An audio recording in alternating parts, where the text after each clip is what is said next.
I'm not Daryl, as you can see.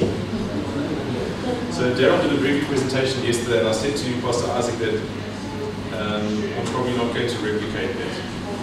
So I'd rather talk to you about something I know something about, cardiovascular health. I hope that's all right. Cardiovascular health fundamentally affects your brain health as well. So as soon as I get a cable, I can take off. So maybe we can dance a jig or something in between. Ask a question. Sure.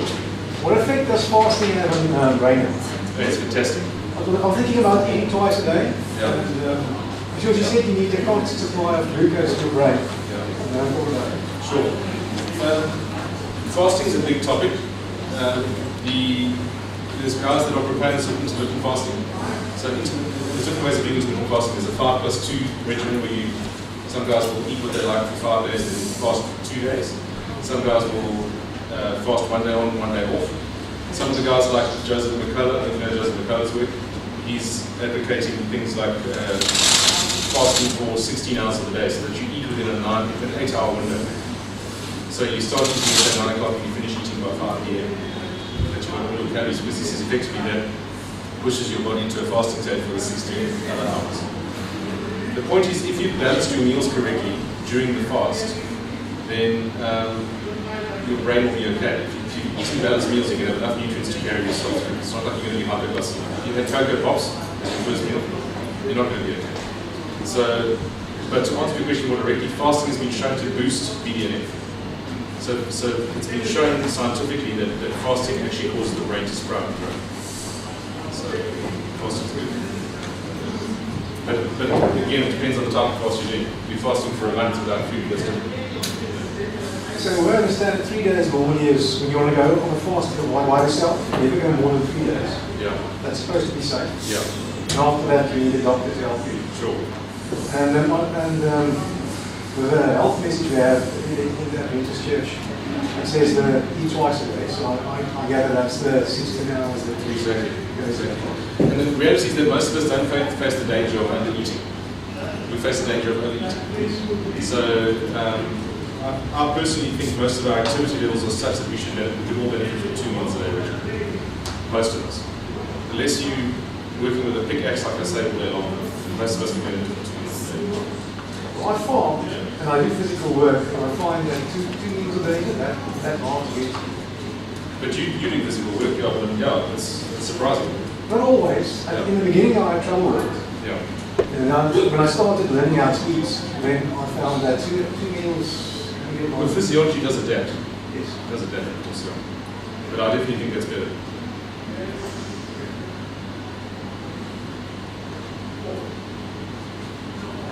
The point is, if you think about it, most people are not just eating 3 meals a day, they're snacking in between.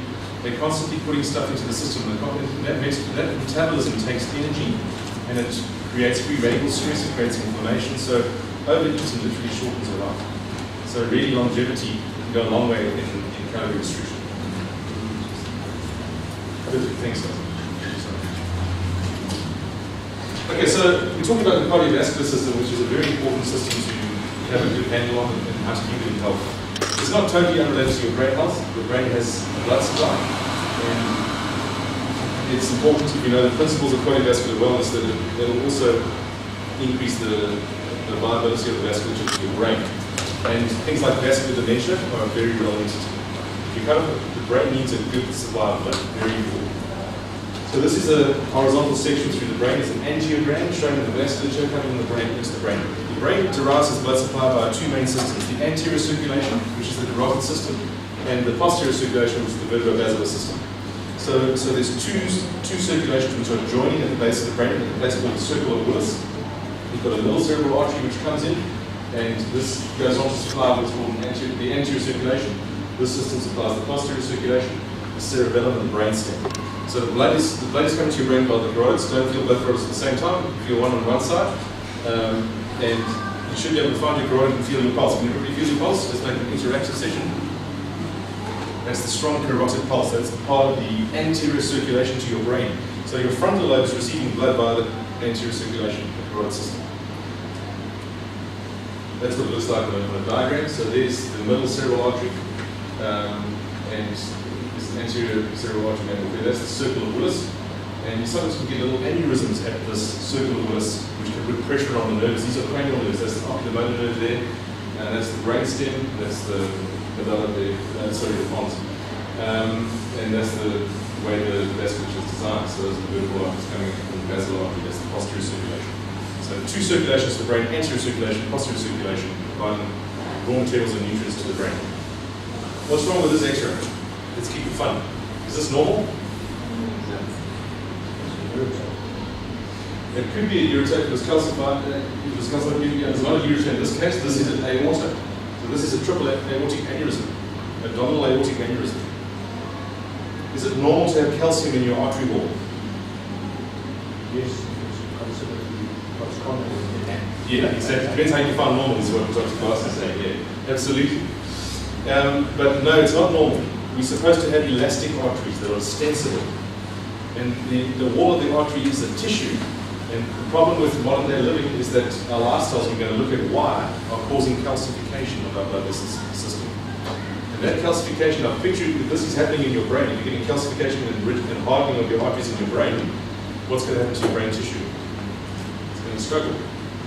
So when we get old, we burn out, we swell up, we dry out, and we turn to stone. This is what happens to us as we age. We burn out, we get inflamed, we get swollen, get dehydrated with fluid in the wrong compartments, swelling in places that doesn't belong, and we turn to stone, we calcify. And this is happening because of inflammation and hormonal dysregulation and nutrient deficiencies. So this is the master organ in the chest, the heart. It's a four-chambered structure. It consists of the right atrium, right ventricle, interventricular septum, left ventricle, left atrium. The left side of the heart receives blood from the lungs.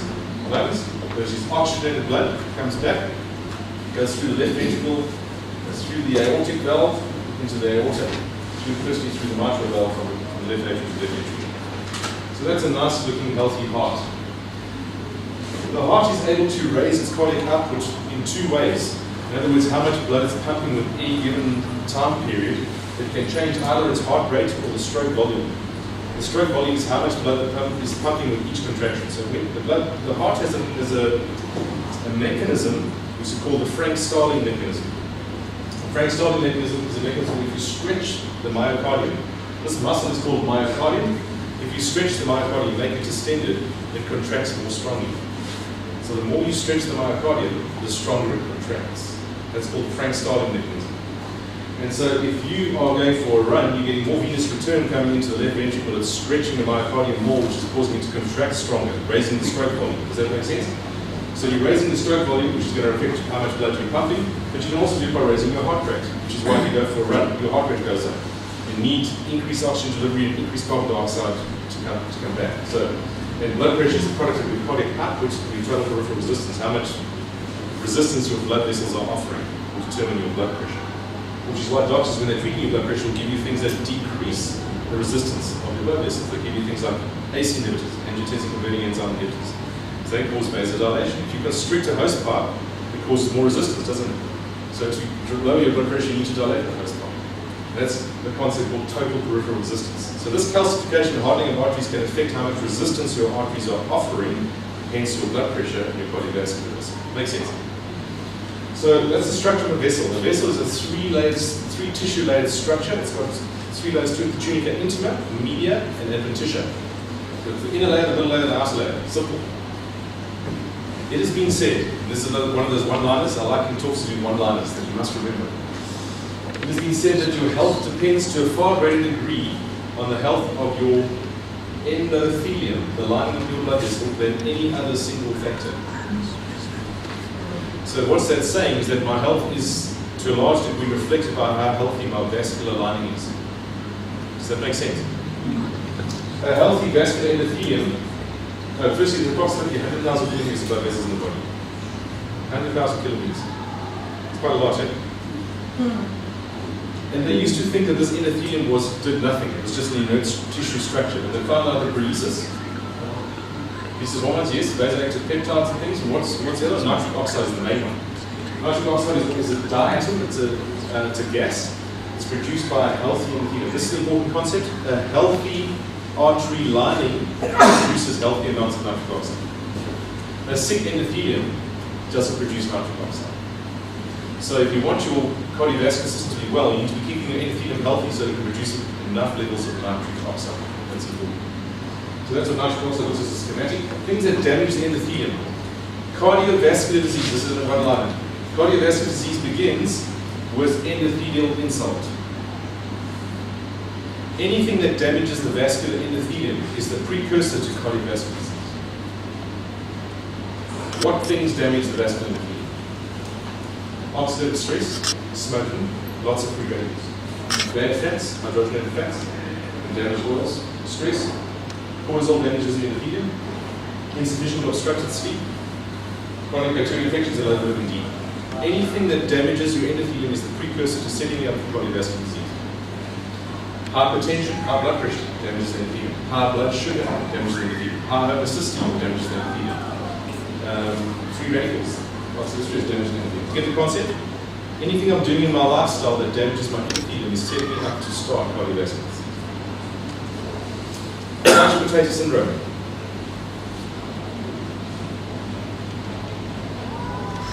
Low vitamin B12 can be associated with elevated homocysteine. Homocysteine has been likened to barbed wire.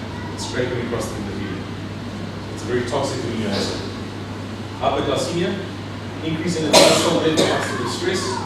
So high blood sugar is very damaging to the artery lining. That's why we're talking about carbohydrate tolerance. The question we need to ask is, when you eat a carbohydrate-containing meal, how much does your sugar and your insulin rise? That's the question you need to know to be healthy.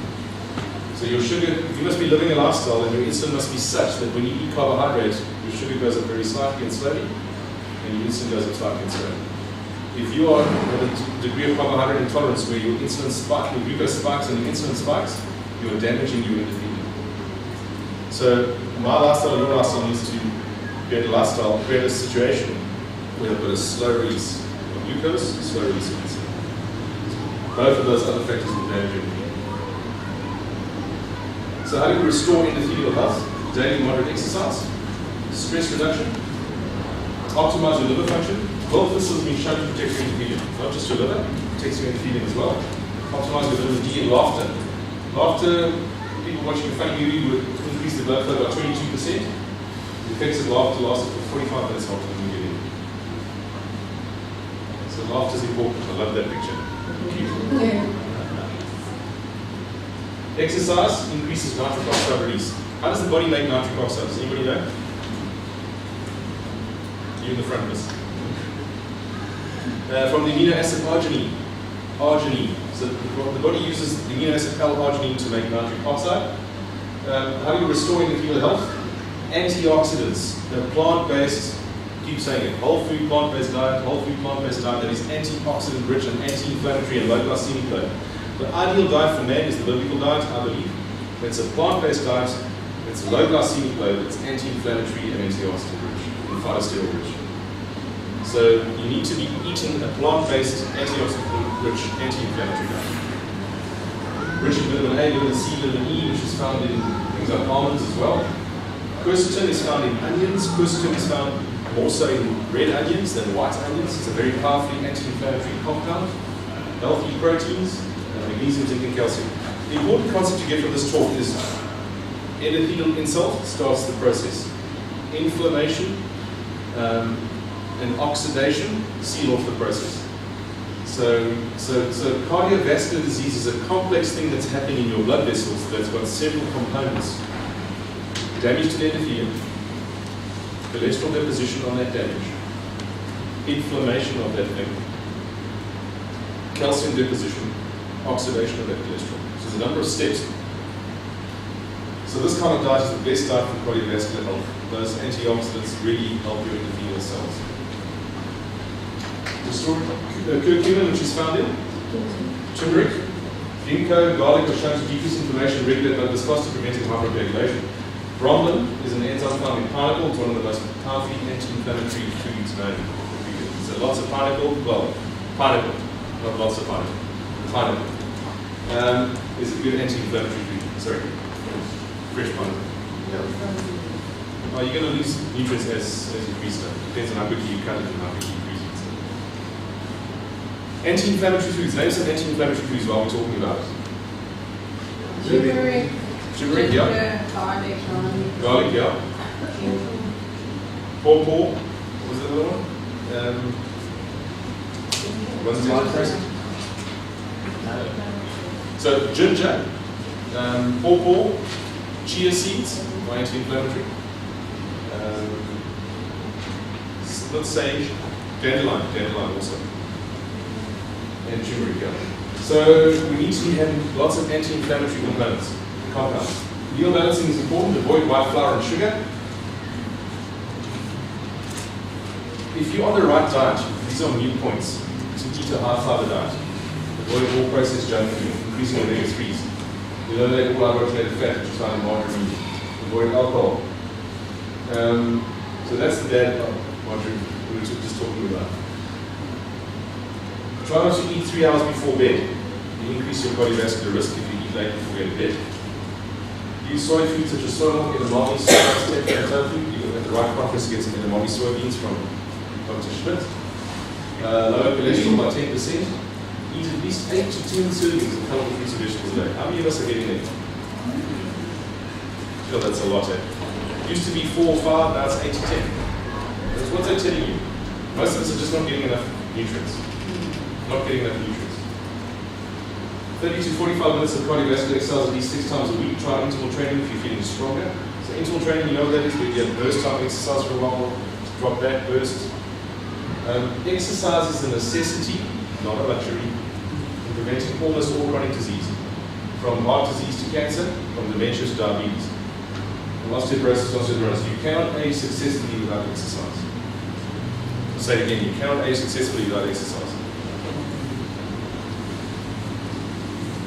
This was interesting. A study compared treatment with statin drugs, which is the standard drug used to lower cholesterol, to a diet high in biscuits, fiber, almonds, soy, and pulse cereals, and found that they were equal. Although the diet was more effective in lowering inflammation in the nervous system. So this is what happens in your artery. Endothelial insult, cholesterol deposition, more cholesterol deposition, oxidation, and calcium plaque forms on top of it, inflammation of that plaque, and ultimately what happens is, I'm going to show the data, the plaque ruptures is the precursor to a heart attack. So high blood pressure damages your arteries, those 100,000 kDs that indicate. High blood pressure is a physical damage to that indicate. If you have a blood pressure of 240 over 126, please go straight to your doctor. High insulin is damaging to your arteries, to your cancer risk. So, we used to think that cardiovascular disease was all about your cholesterol, that if you get your cholesterol numbers right, you're fine. But it's actually been found that cholesterol is only one small part of the equation. And cholesterol is often responding to the endothelial damage. So it is important to control your cholesterol, but more important it is to control your inflammation. So endothelial insult, cholesterol deposition, and inflammation. Inflammation is what sets you off. It's really going to seal your coffin in terms of cardiovascular risk. Patients with cardiovascular disease, coronary heart disease, have the metabolic syndrome. Those are patients that are insulin resistant. Insulin resistance is responsible for 42% of heart attacks by virtue of being pro-inflammatory and aggravating the whole situation. If you're insulin resistant with cardiovascular disease, if you're type 2 diabetic, you're on a major risk for a heart attack or stroke. Okay, so to decrease your cardiovascular risk, you have to stop the factors that are damaging your arteries. High blood pressure, high blood sugar, inflammation, free radical stress, homocysteine, etc., etc. And then you need to settle down inflammation in your body. Achieve your ideal weight. The more weight you carry, the more inflamed you are. And get your insulin normal. This is important. So you can measure a level of blood in the blood called a highly sensitive CRP. And HSCRP is what's called a cardiac CRP. It's a more sensitive C-reactive protein that tells us about how much inflammation there is in your system. If you haven't got an infection, you're not sick at all, and you have an elevated HSCRP, that means that you're inflamed, you're chronically inflamed, and there's an ongoing stimulus for cardiovascular damage. That's important. So this is what's happening. Endothelial damage, you get fatty streaks. This process can start based on our lifestyle in our 20s and before. In fact, even younger. you get fatty deposition lining this artery wall. It gets inflamed, you get foam cells, macrophages come in here, take up some of the cholesterol, more inflamed, the calcium plaque forms on top of it. Calcium doesn't belong in the arteries, it's stored in the abdominal aorta. What happens then is that calcium plaque can rupture. When the plaque ruptures, you get platelets that stick to the ruptured area, and then you get blockage of the artery and heart attack or stroke. So that's an ischemic condition. So there's different types of stroke. There's an ischemic stroke and a hemorrhagic stroke. So 85% of strokes are ischemic strokes. They tend to be this process or a thrombus. That's an ischemic stroke. 15% of hemorrhagic stroke. Now this is important. The presence of the amount of calcium in your coronary arteries can be tested. And coronary artery calcification correlates with degree of atherosclerosis. So wherever there's a lot of calcium in the artery, there's generally a lot of atherosclerosis and narrowing. And it's when that calcium plaque ruptures that you're going to get the heart attack and stroke. Does that make sense?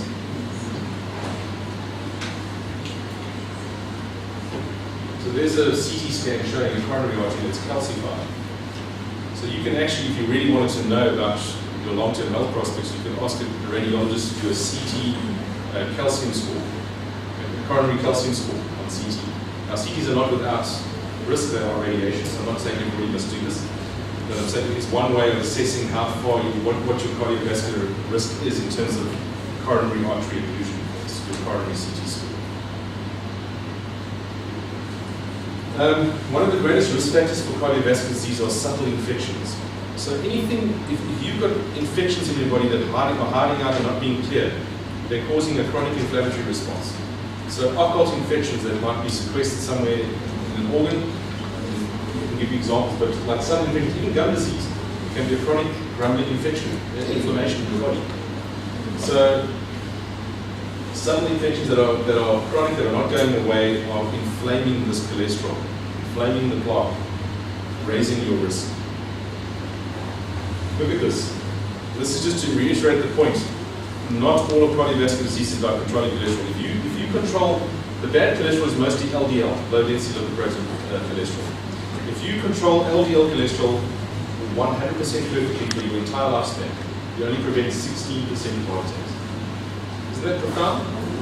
So what does that tell you? It tells you that most heart attacks are not related primarily to cholesterol levels. It's not to say that cholesterol is not important, it's not the main factor. The main factor is endothelial insult, inflammation, calcium deposition, and plaque rupture. So 42%, like I said, all cardiovascular disease could be prevented if insulin resistance were properly diagnosed early and managed effectively for the entire life. When you do an annual physical with your doctor, one of the useful things for you to know is a glucose tolerance test. Know how your body is responding to glucose and insulin. That is a big barometer of your health. The question you've got to ask is, how sensitive are my tissues to insulin? Like I went to great lengths to explain that in the last lecture. When I take a certain amount of glucose, how much insulin does my body produce? That's important. That's it. What about measuring fasting? Yeah, so a glucose tolerance test that they'll do, you can do over 2 hours to 2 to 4 hours. They'll do a baseline fasting glucose and insulin at 0 hours. No, so they must. This is the thing, they must. So glucose tolerance is, that's right, they don't always look at insulin, but if you want to have the accurate information, you want to know how much your body's raising its insulin response in the face of its glucose buttons. Because that hyperinsulinemia, apart from the high glucose, is what's causing the damage. The hyperinsulinemia is increasing your cancer risk, it's increasing the inflammation. So if you don't look, you don't know. So and that's how you would diagnose it, is how much that insulin is going up at the 1 hour, 2 hour mark will determine how resistant you are. So a 2 to 4 hour glucose tolerance test, probably most of them will be 2 hours long, with an insulin time 0 and time 2 hours. So 42% of all cardiovascular risk could be prevented if we knew about how we tolerate carbohydrate. If you don't test it, you're not going to know it. Does that make sense? So this shape in men is a problem. Many of us, as we get older, we get to look like a pear on a stick. And that's because of changing hormones, increasing testosterone. You know, one of the tragedies of being human in a broken world is that as we get older, if we don't If you're not careful, men become women and women become men. Did you know that? The hormonal profile changes. A man starts to get more estrogen in the wrong places, and a woman starts to get androgens. They get hair on their lips and all sorts of things. So, daily exercise dramatically alters all the risk factors for cardiovascular disease. Daily exercise dramatically alters all the risk factors. Daily exercise dramatically, did I say that? Sorry. 30 minutes a day, lower risk of heart attack by 50%. Just 30 minutes of exercise a day increases your risk of heart attack by 50%. Halves your risk. Because it improves the what exercise does is that, you know those cells that were so full that they can't take any more glucose. They're saying no more, I'm not interested. Exercise uses up that glucose, so it can open up the channels. Understand? So when you exercise, you are decreasing the stored energy in that cell, so it can actually accept more glucose, which then can lower your insulin. So exercise lowers your insulin, and thereby your cancer risk and everything else. Avocados, we've got some healthy fats in them, they're good to use. Nuts are good, oats cooked is great. Flaxseed and chia seeds are high in protein, healthy fats, olives. Prefer to use olives than copious amounts of olive oil because of the explanation I gave in the last lecture. Coconut flesh and oil. Coconut oil will be good for you. So I would like to use some coconut oil on my bread or whatever, instead of margarine or personally or aloe. And coconut oil has got a strong antifungal in it called lauric acid. So lauric acid is a great antifungal, and so yeah, there's a lot to be said for coconut oil. So meal balance is important. So the important thing is to say when you eat the meal that you just had, how much is your blood sugar going to spike? And that's going to be determined by what you chose to eat and your insulin sensitivity.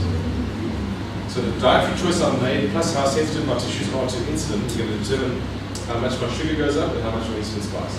And how much my sugar goes up and how much my insulin spikes will determine my cardiovascular risk, my cancer risk, my hypertension risk, and my free radical stress. Does that make sense? You're getting the picture? So, and that happens every time you eat. If you're carbohydrate intolerant and you're choosing a Big Mac every meal, you're getting this pro-inflammatory, pro-carcinogenic stimulus going in your cardiovascular system the whole time. So how do you negate these blood sugar spikes? Going for a walk after you eat. It's fantastic. Helps to lower that sugar spike, negate that spike. The second most important risk factor to modulate your cardiovascular risk is your blood pressure. And look at this. 36% of all heart attacks you eventually could probably diagnose and manage blood pressure from early on. Blood pressure, there's different types of blood pressure. There's essential hypertension and then secondary hypertension. It's important to know your blood pressure and get it under control. A lot of blood pressure is related to being overweight. The major factor, what's the major cause of high blood pressure? Insulin resistance. Gee, there's a common denominator. So insulin resistance increases cardiovascular risk by 42%. One of the ways it does that is responsible for 80% of all hypertension is insulin resistance based. How does that work? So if I'm not tolerating my carbohydrates, I'm producing more insulin, right? That insulin causes the middle part of the artery, called the tunica muscle, to grow thicker. So high insulin is an anabolic hormone, causes tunica media hypertrophy, and that if you've got a thicker artery, it's going to offer more resistance, which is going to raise your blood pressure. Understand? So can you see that in terms of the win-win, if you can control your insulin, if you can control your carbohydrate tolerance, you're going to affect your cardiovascular risk, your hypertension risk, your cancer risk. So all of us are busy. We've got 24 hours in a day. You want to focus on those things that you can get the most bang for your buck out of. Not so. And insulin resistance and carbohydrate tolerance is that thing. It's that golden bullet. If you can know and understand insulin resistance and insulin sensitivity very well, and choose a lifestyle that optimizes your glucose control, you will mitigate your cardiovascular risk, your hypertensive risk, and your cancer risk. And isn't that interesting? Isn't that nice? I mean, one thing.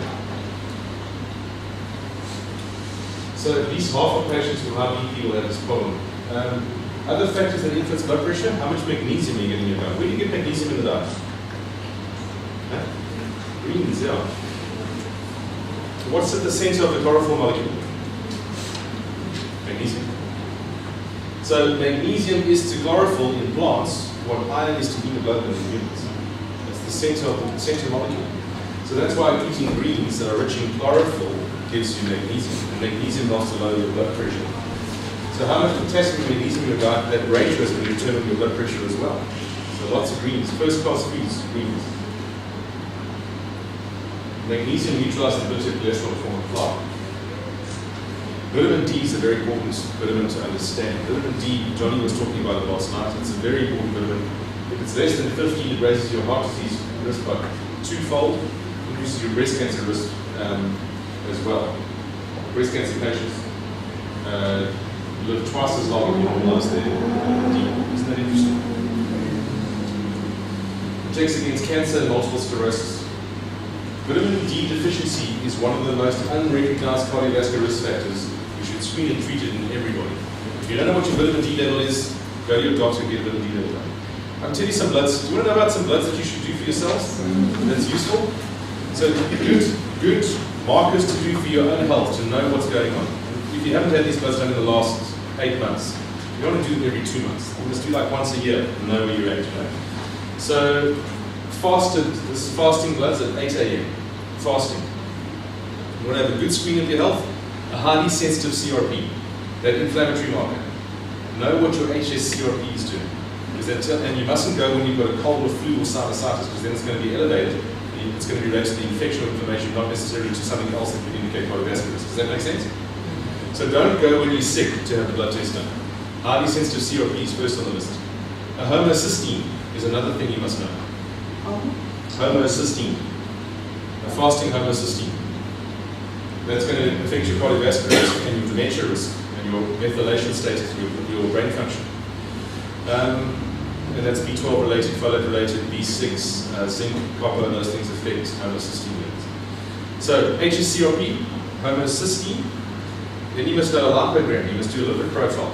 Do a full lipogram, including a lipoprotein little a. Most doctors are not checking for lipoprotein little a. And that's a little independent cholesterol particle which is independently atherogenic. It itself can increase your cardiovascular risk if it alone is elevated. So a lipogram, it's a little cholesterol particle called lipoprotein A. A, yes. Lipoprotein little a plus a lipogram. So you've got an HSCRP, a homocysteine, lipoprotein A plus lipogram. A vitamin D level. You must know your vitamin D level.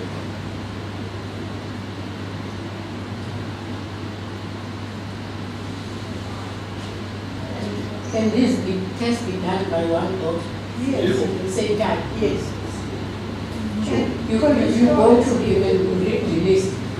Now he's probably going to argue and say, why do you want to do that? Because then your answer must be, because I'm trying to be proactive about my health. I'm trying to not just look at deficiencies, I want to be proactive about my health. So importantly, homocysteine needs to be sent on us. So you must make sure that the lab that's taking your blood knows how to send homocysteine. You can't have it taken at 8 o'clock in the morning and stays in the doctor's office till 4 o'clock at night or that afternoon. So homocysteine needs to be sent on us. There's special collection conditions for some of these tests. So where were we? Did a we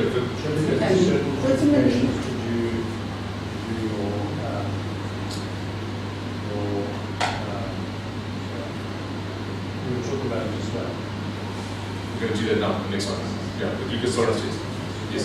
So the next test, especially, another test you definitely must do is an HbA1c. HbA1c, that tells you about how well your blood sugar is being controlled over the last 3 months. An ideal blood HbA1c. When your blood sugar spikes, it causes damage to the proteins in your body. So if you're eating a diet that's spiking your blood sugar, it's damaging your proteins. That's called glycosylation. Glycosylation. So one of the things that really ages us and damages the tissues is advanced glycosylation end products, AGEs. And that's caused by a combination of sugar with proteins. And one of the proteins that gets glycosylated is hemoglobin. So hemoglobin gives you a good indicator of how unstable your blood sugar is being. So know your HbA1c. A nice normal one would be less than 5 ideally. Less than 5, less than 4.7. So you want to keep it nice and low. So, and then if you're overweight, it's actually good if you've never done it to do a glucose tolerance test. with an insulin and glucose. If you can't afford a glucose tolerance tester, that's a GTT. With an insulin at 0 and 1 hour or 2 hours, I have to just check, 1 or 2 hours, just make sure. But a glucose tolerance test measuring your insulin as well. That's important because that's going to tell you how much insulin your body's producing to that carbohydrate bonus. That's going to give you an idea about your carbohydrate tolerance. So it's either insulin at 1 hour or 2 hours. It might be 2, just double check it with the level. I'm not off the top of my head. So you do a fasting insulin and glucose at time 0, and you do the usual glucose tolerance test with another insulin level with the last glucose either at 1 hour or 2 hours. So let's just clarify with the label. I can't recall. Does that make sense? Is that dependent upon your body habits, or is that just anybody should have it? You know, it's obviously those with the big body habits are more prone to the problem, so they should definitely do it. But you can get thin in type 2 diabetes. And so I think it's something that should be done by most people, like at least once a year. Or at least once, see if there's a problem and decide from there. I think most of us should do it. That's my personal view. So that's a glucose tolerance test. And what else? If you're over 40, you need to have a PSA done. You must know your PSA. Sorry? Yeah, the men, sorry. Men. Yeah, sorry, think like a man. Definitely, men need to have a PSA. Don't worry about PSA, ladies. You don't have that problem. But the other thing that's important is thyroid function. So in terms of the hormone profile, those are sort of cardiovascular risk parameters, carbohydrate management parameters. Then you look at a hormone profile. Now, this is not going to be for everybody. This is going to be situation specific, and your doctor can decide with me whether this is useful. A lot of my patients, I do the following hormone profile. Important to understand that the hormones work as a symphony. They don't work in isolation. So when one hormone goes up, another hormone is affected. And so it's actually a limited value to just look at one hormone. You must see what the hormonal symphony is doing. And in terms of correcting hormones, like I said to you, I'm not advocating playing with hormones just for playing with hormones' sake. Ideal aging well requires keeping the hormones at youthful levels for as long as possible. And that's the point. Is that I'm not trying to make you live forever. You're not going to live forever this side of eternity. But I'm saying, if you want to age well, there's a saying that says our hormones don't decline because we age because our hormones decline, which is very true. So youthful levels of hormone keeps your tissue healthy. So when you're looking at your hormones, there's a hierarchy in which you should look at hormones. Insulin is the bottom one. We've already looked at that with the glucose tolerance test. Adrenals, adrenal glands are next. Cortisol and DHEA. Progesterone, estrogen, testosterone, thyroid function, growth hormone. That's the hierarchy. So the point of that little spiel is that underactive thyroid can be related to underactive adrenals, which are lower down in the hierarchy. So it's kind of pointless if I just look at your thyroid and say you've got underactive thyroid and I haven't looked at what your adrenal glands are doing, because cortisol is a fundamentally affecting thyroid function. Does that make sense? So when you're approaching hormonal problems, you need to correct them. You have to work with a doctor that knows what they're doing in this respect. I'm just putting it out there so you understand the principle. It's a hierarchy. Insulin is the basal hormone, master hormone, adrenals, progesterone, estrogen, testosterone, thyroid function, growth hormone right at the top. So that's how you look at a hormonal cascade. So that's important. So those are some parameters you really should know and then optimize. So look at this glucose tolerance test for fasting and it's a 2-hour insulin. I've got it in my notes. So it's 2 hours insulin. This is the most important risk factor for cardiovascular disease. So you must know how much insulin you're producing at 2 hours after the glucose tolerance test. Thyroid problems. Studies have shown that rabbits that are deficient in iodine were at risk of cardiovascular disease if they replace the iodine none of the plaque. Iodine is an important element in your blood. It's quite hard to be deficient because there are iodinated salts and stuff, but low iodine does happen. It increases your risk of breast cancer and all sorts of things. So, cabbage. is that rich in iodine? It reduces iodine. I'm going to say, yeah, sure. So it binds iodine is what you're saying? I'm not quite sure. Yeah, I think the goitrogens, some foods, what Dr. Voss is talking about is goitrogenic foods. There's a I'm trying to remember the compound name, but some vegetables, if you eat a lot of them, they contain a compound that can affect your thyroid function. those are called goyish trees, but there's some part of it I've forgotten. But I think it's lots of soy as well, isn't it? Is it soy? Is it cabbage? And I think one of the ways it's working is by binding or affecting iodine. I think so. That seems to be correct. We're not talking about cabbage as a problem in moderation. We're talking about bucket loads of cabbage. Or, so cabbage is good for you. Cabbage is good for your liver. Yes, sorry to interrupt. My sister once suffered had a high heart rate, swelling, losing weight. Yeah. And it was not detected until I requested for her a second opinion. And it was found that she was has got high thyroid. Yeah. Then was given a radioactive.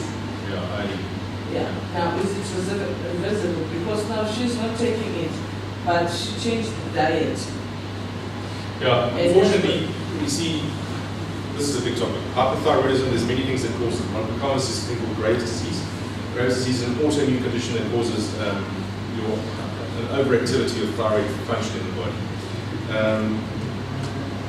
The treatment they give is radioactive iodine, like we said. The problem with that is that gets incorporated into the thyroid tissue and actually destroys the function of the thyroid tissue. So most people that have had radioactive iodine don't tend to produce much thyroid hormone. So most people tend to end up being on long-term replacement for thyroid of altroxin. Is she on altroxin? It's not reversible. It's not reversible as far as I'm aware. Because it ablates that thyroid tissue. That radioactive iodine actually takes out that thyroid tissue. Yeah. But it doesn't matter, as long as she's taking physiological doses of altroxin, she'll be alright. That's got to be monitored. That's important. And thyroid function, just ask me about thyroid function at the end. I want to tell you a bit about thyroid function. So that's important. So if we have insulin-resistant risk of heart attack, goes about 20%. So atherosclerosis is a chronic inflammatory disease. It starts with endothelial insult, a two-hedge strategy, mostly driven by cholesterol deposition, oxidation, inflammation, calcium block rupture, platelet adhesion, heart attack, stroke. So if we really want to improve, so 50% of people that have heart attacks have normal lipid profiles. Isn't that interesting? That's an interesting, again, telling us that not everything's about your cholesterol level. If you really want to improve outcomes, you need to start measuring inflammatory markers, HSCRP. Now, these are some novel biomarkers which I was very interested to find out about while I did this presentation. Cleveland Clinic has come up with these novel biomarkers. These are, so in terms of assessing your risk for cardiovascular disease, there are long-term risk indicators, intermediate-term risk indicators, and short-term risk indicators. So your cholesterol profile, that lipogram I told you to do, is going to tell you about your long-term risk of getting a heart attack. Okay? That's something that's going to affect your risk over a long time. Then there's intermediate risk indicators, then there's short-term risk indicators. So F2 isoprostatins, and you don't remember all these names, but there are things that one can look at now that tell you about what is my intermediate to short-term risk of getting a heart attack. The two that are particularly of interest is myeloperoxidase and the plaque test, LPPLA2. If these two things are positive, if you do this test, and I don't even know if they're available in South Africa yet, to be honest, I haven't checked. But if you do these two tests and they come back positive, it can indicate that you've got unstable plaque somewhere in your body, which puts you at imminent risk of heart attack. So these tests can help you risk stratify patients to say, listen, this patient with cardiovascular risk has actually got short-term indicators that they have risk of having a heart attack now. And you need to stabilize and triage those patients appropriately. So those are some novel biomarkers for cardiovascular disease.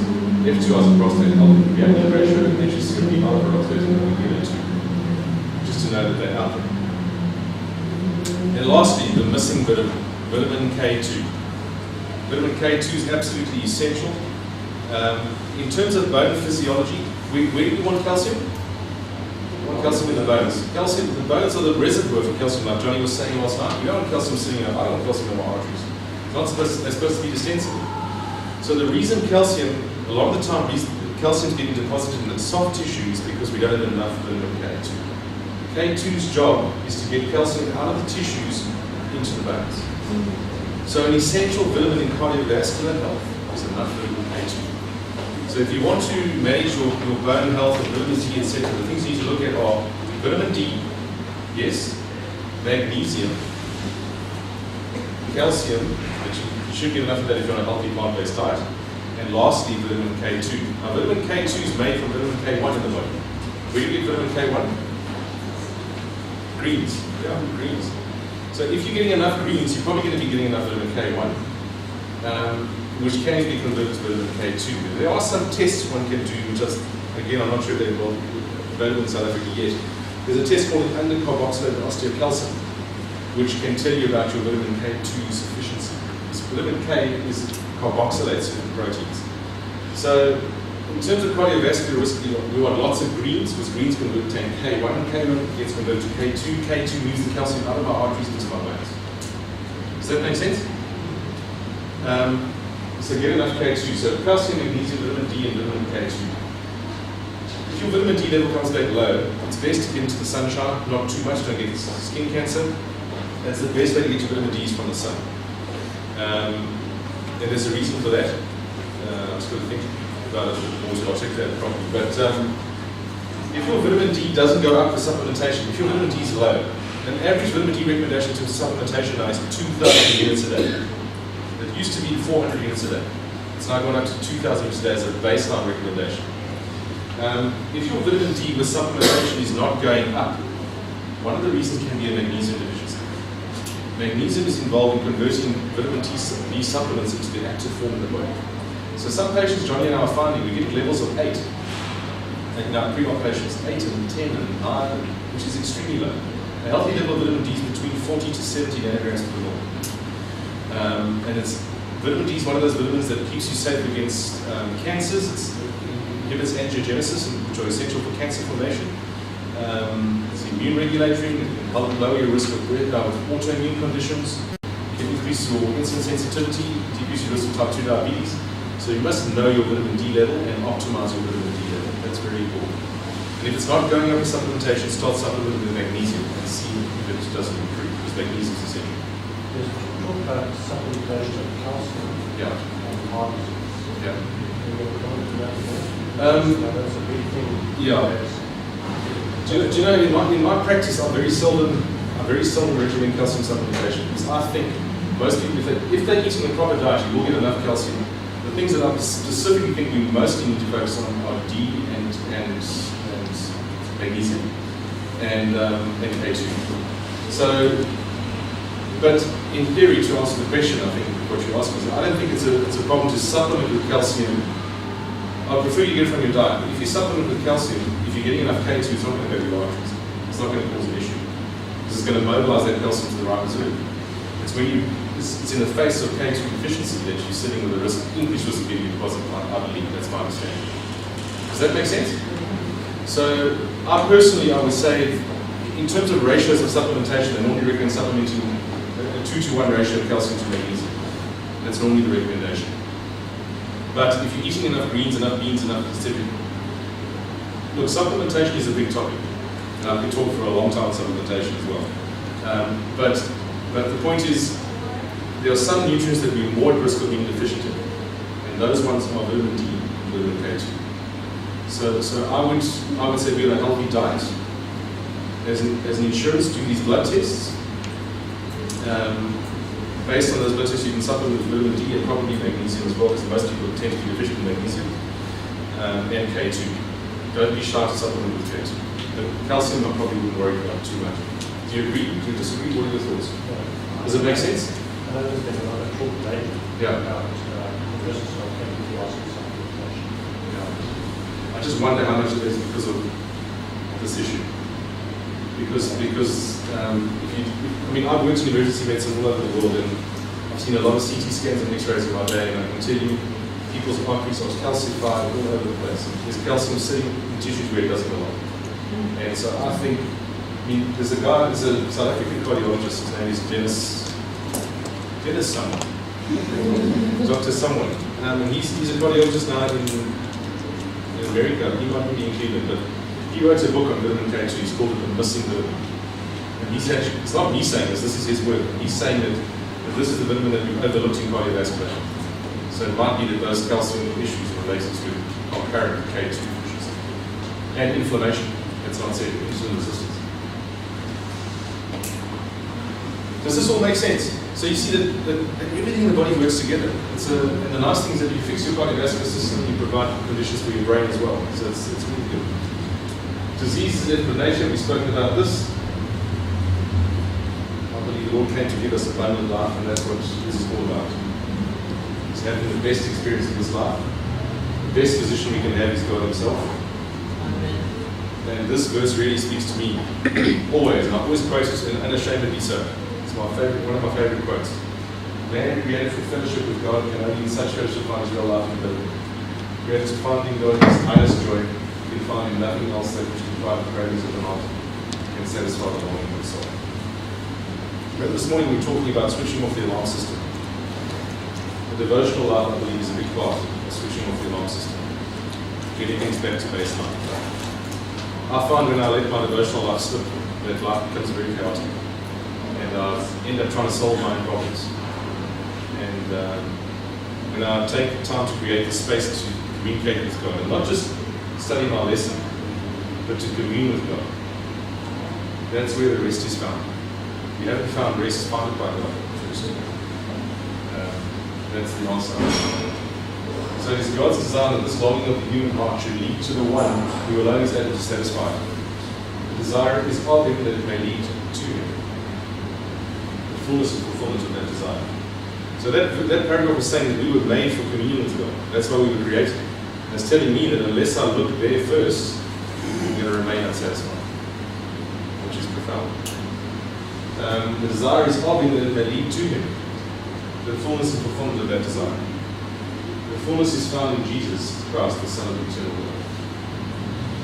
And this verse is end. God shall wipe away all tears from their eyes. Revelation 21. There is a new earth coming, new bodies. And there shall be no more death, neither sorrow nor crying, neither shall be any more pain, for the former things are passed away. Hey, that's good news, eh? That's what's coming. So I hope that talk on cardiovascular health was useful. What are the main things that stand out for you that you're going to take away?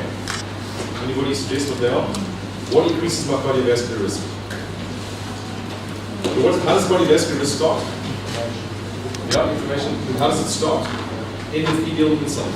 Anything that damages the lining of our artery is going to start the process of cardiovascular disease. What are those things that damage the artery?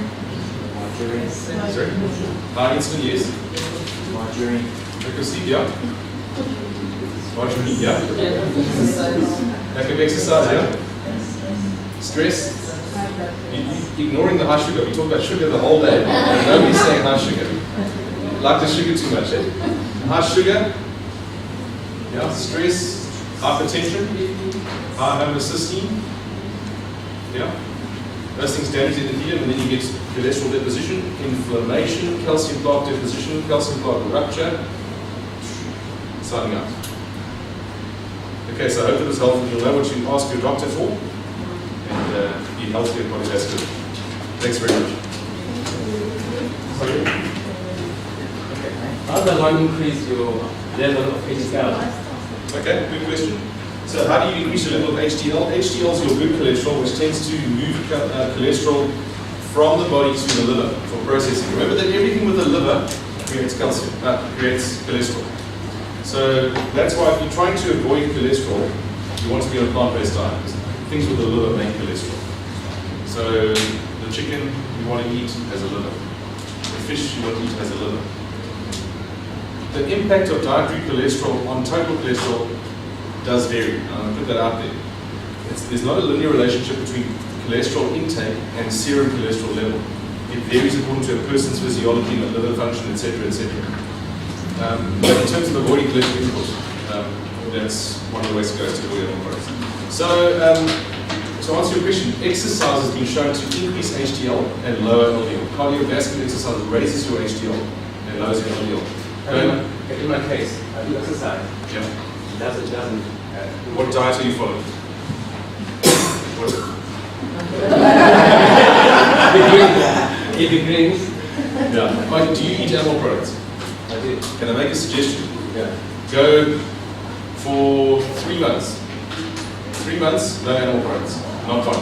No problem. Increase your plant-based products. Lots of leafy greens, green veg, yellow veg, nuts and seeds, avocados, bit of coconut oil.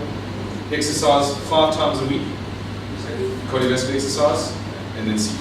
I'm going to join you. 3 months. 3 months. Do it in conjunction with your doctor, because maybe the dietary factor is going to be the swinging point in you. So to favorably affect your cholesterol profile, you're talking about favorably affecting the profile. You want to change your diet, plant-based diet. You want to do cardiovascular exercise. That combination is going to be the one.